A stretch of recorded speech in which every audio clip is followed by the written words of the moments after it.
Ya, selamat pagi, selamat siang, atau selamat malam teman-teman dan khususnya Pak Holden yang terkasih. Saya pada hari ini akan membahas mengenai MEA, System of Internal Control, Monitor, Evaluate, and Assess. Pertama, apa sih MEA?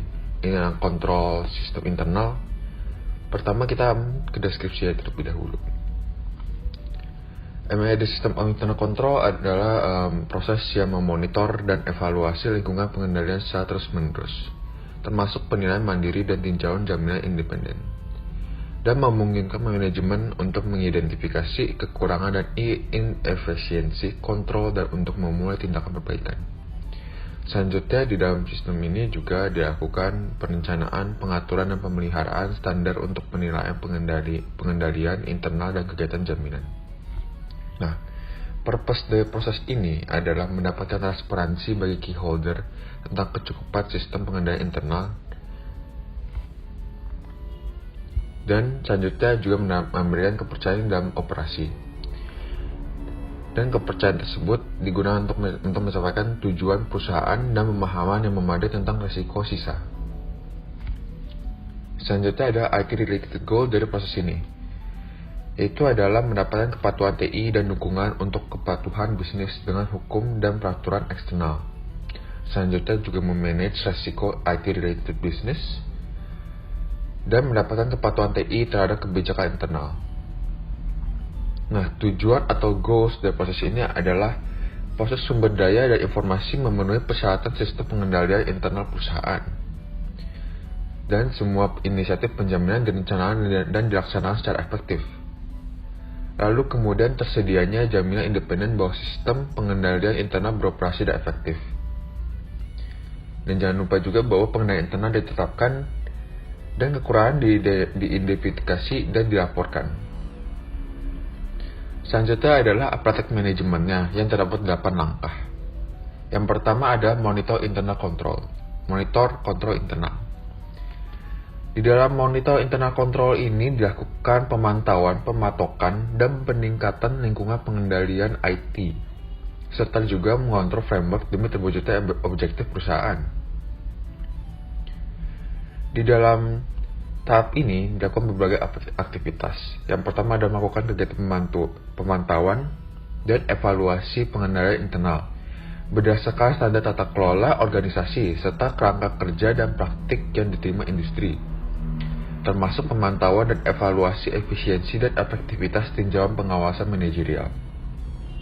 Kedua, mempertimbangkan evaluasi independen dari sistem pengendalian internal, misalnya adalah oleh audit internal atau rekan kerja. Yang ketiga, identifikasi batas-batas sistem pengendalian internal TI. Misalnya, pertimbangkan bagaimana pengendalian internal TI organisasi memperhitungkan kegiatan pengembangan atau produksi yang dialihdayakan dan atau lepas pantai. Selanjutnya, memastikan bahwa aktivitas pengendalian ada dan pengecualian segera dilaporkan, ditindaklanjuti dan dianalisis, dan dilakukan tindakan korektif yang tepat sesuai prioritasnya, serta diterapkan juga sesuai dalam profil manajemen risiko. Contohnya adalah mengklasifikasikan pengecualian tertentu sebagai risiko utama dan lainnya sebagai non-risiko utama.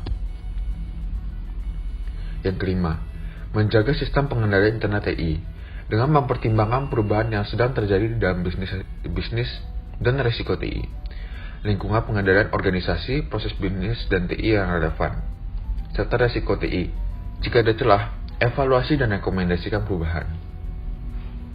Yang keenam, secara teratur mengevaluasi kinerja kerangka kendali TI, lalu melakukan benchmarking terhadap standar yang diterima industri. Lalu kemudian mempertimbangkan juga adopsi formal dari pendekatan perbaikan berkelanjutan untuk pemantauan pengendalian internal. Yang ketujuh, menilai status kontrol internal penyedia layanan eksternal dan mengonfirmasikan bahwa penyedia layanan mematuhi persyaratan hukum dan peraturan serta kewajiban kontrak. Lalu kita maju ke tahap kedua, yaitu review business process control effectiveness. Kita mereview keefektifan kontrol proses bisnis. Deskripsi dari proses ini adalah meninjau operasi pengendalian termasuk tinjauan pemantauan dan uji bukti, untuk memastikan bahwa pengendalian dan proses bisnis ini beroperasi secara efektif. Terdapat 5 aktivitas yang dilakukan dalam tahap ini. Yang pertama, mari kita mesti memahami dan memprioritaskan risiko untuk tujuan organisasi. Yang kedua, mengidentifikasi kunci kendali dan kembangkan strategi yang sesuai untuk memvalidasi kontrol. Yang ketiga, mengidentifikasi informasi yang secara persuasif akan menunjukkan apakah lingkungan pengendalian internal beroperasi secara efektif. Yang keempat, mengembangkan dan menerapkan prosedur hemat biaya untuk menentukan bahwa informasi persuasif didasarkan pada kriteria informasi. Yang kelima, menjaga bukti efektivitas pengendalian. Selanjutnya pada tahap ketiga adalah perform control self-assessment. Melakukan kontrol self-assessment, penilaian pada diri sendiri terhadap kontrol itu sendiri.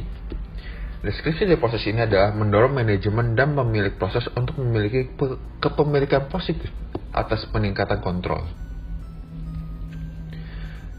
Di dalam tahap ini terdapat 7 aktivitas.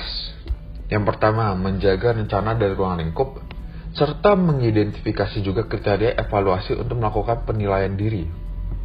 Yang kedua, tentukan frekuensi penilaian mandiri berkala, dengan mempertimbangkan keseluruhan efektivitas dan efisiensi pemantauan yang sedang berlangsung. Yang ketiga, menetapkan tanggung jawab untuk penilaian diri kepada individu yang sesuai untuk memastikan objektivitas dan kompetensi. Yang keempat, menyediakan tinjau independen untuk memastikan objektivitas penilaian diri agar dimungkinkannya berbagai praktik baik pengendalian internal dari perusahaan lain. Yang kelima, membandingkan hasil penilaian mandiri dengan standar industri dan praktik yang baik. Yang keenam, meringkas dan melaporkan hasil penilaian diri dan menolak ukur untuk tindakan perbaikan. Yang ketujuh, menentukan pendekatan yang disepakati dan konsisten untuk melakukan penilaian diri dan koordinasi dengan auditor internal dan eksternal. Selanjutnya kita maju ke tahap keempat. Identify and report control deficiencies. Mengidentifikasi dan melaporkan inefisiensi di dalam kontrol. Deskripsi dari proses dari tahap ini adalah identifikasi kekurangan, kontrol, dan analisis serta identifikasi juga akar penyebabnya. Serta juga meningkatkan kekurangan kontrol dan melaporkannya ke dalam pemangku kepentingan. Bisa dikenal juga stakeholder. Di dalam tahap ini terdapat 5 aktivitas. Yang pertama, mengidentifikasi, melaporkan, dan mencatat pengecualian kontrol, serta juga menetapkan tanggung jawab untuk menyelesaikannya dan melaporkan statusnya. Yang kedua, mempertimbangkan risiko perusahaan terkait untuk menetapkan ambang batas untuk eskalasi pengecualian dan kerusakan kontrol. Yang ketiga, mengkomunikasikan prosedur untuk eskalasi pengecualian kontrol, analisis akar penyebab, dan pelaporan kepada pemilik proses serta pemangku kepentingan TI yang lain. Yang keempat, menentukan pengecualian kontrol, mana yang harus dikomunikasikan kepada individu yang bertanggung jawab atas fungsi tersebut, dan pengecualian yang mana harus ditingkatkan. Yang kelima, menindaklanjuti semua pengecualian untuk memastikan bahwa tindakan yang disepakati telah ditangani. Selanjutnya pada tahap kelima, kita melakukan ensure that assurance providers are independent and qualified. Memastikan bahwa pemberi jaminan itu independen, bisa mandiri dan terkualifikasi. Deskripsi dari tahap ini adalah memastikan bahwa entitas yang melakukan asuransi yang memberikan jaminan tidak bergantung pada fungsi kelompok atau organisasi dalam cakupannya. Aktivitas dari tahap ini adalah ada 3. Yang pertama, tetapkan kepatuhan pada kode etik dan standar yang berlaku. Yang kedua, membangun kemandirian penyedia jaminan. Yang ketiga, mendatangkan kompetensi dan kualifikasi penyedia jaminan. Kita maju ke tahap ke-6. Plan Assurance Initiative. Merencanakan inisiatif penjaminan. Ya, dari deskripsinya sendiri kita tahu bahwa di dalam proses ini dilakukan perencanaan inisiatif penjaminan berdasarkan tujuan perusahaan. Di dalam tahap ini dilakukan 3 aktivitas. Yang pertama, menentukan pengguna pengeluaran jaminan inisiatif dan objek tinjauan.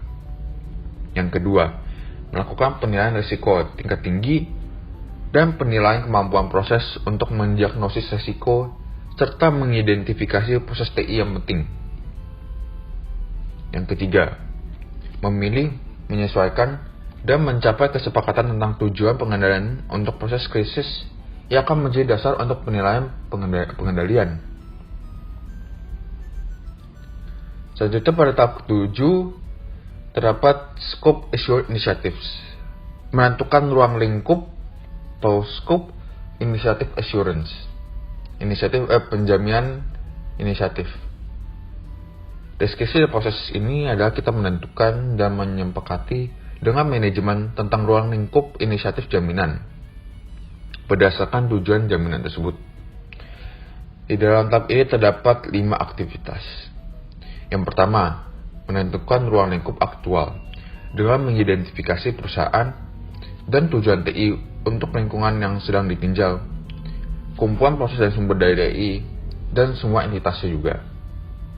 Yang kedua, menentukan rencana keterlibatan dan kebutuhan sumber daya. Ketiga, menentukan praktik untuk mengumpulkan dan mengevaluasi informasi dari proses yang sedang ditinjau untuk mengidentifikasi kontrol yang akan divalidasi. Yang keempat, menentukan praktik untuk memvalidasi desain dan hasil kontrol. Juga menentukan apakah tingkat efektivitas mendukung resiko yang dapat diterima. Yang kelima, jika efektivitas pengendalian tidak dapat diterima, kita harus menentukan praktik mana yang harus dilakukan untuk mengidentifikasi risiko sisa tersebut. Yang ke-8, Execute Assured Initiative, mengeksekusi inisiatif penjaminan. Deskripsinya adalah kita menjalankan inisiatif jaminan yang akan direncanakan. Di dalam tahap ini kita juga melaporkan tentang temuan yang diidentifikasi serta memberikan juga pendapat jaminan positif. Di dalam tahap ini terdapat 8 aktivitas. Yang pertama, mempertajam pemahaman tentang subjek jaminan TI. Mempertajam ruang lingkup tujuan pengendalian utama untuk subjek jaminan TI.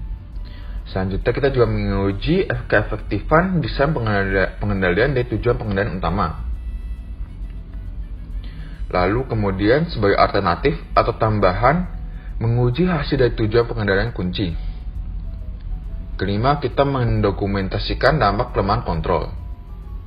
Keenam, berkomunikasi dengan pihak manajemen selama pelaksanaan inisiatif sehingga ada pemahaman yang jelas tentang pekerjaan yang akan dilakukan dan dilakukan kesepakatan serta penerimaan temuan awal dan rekomendasi.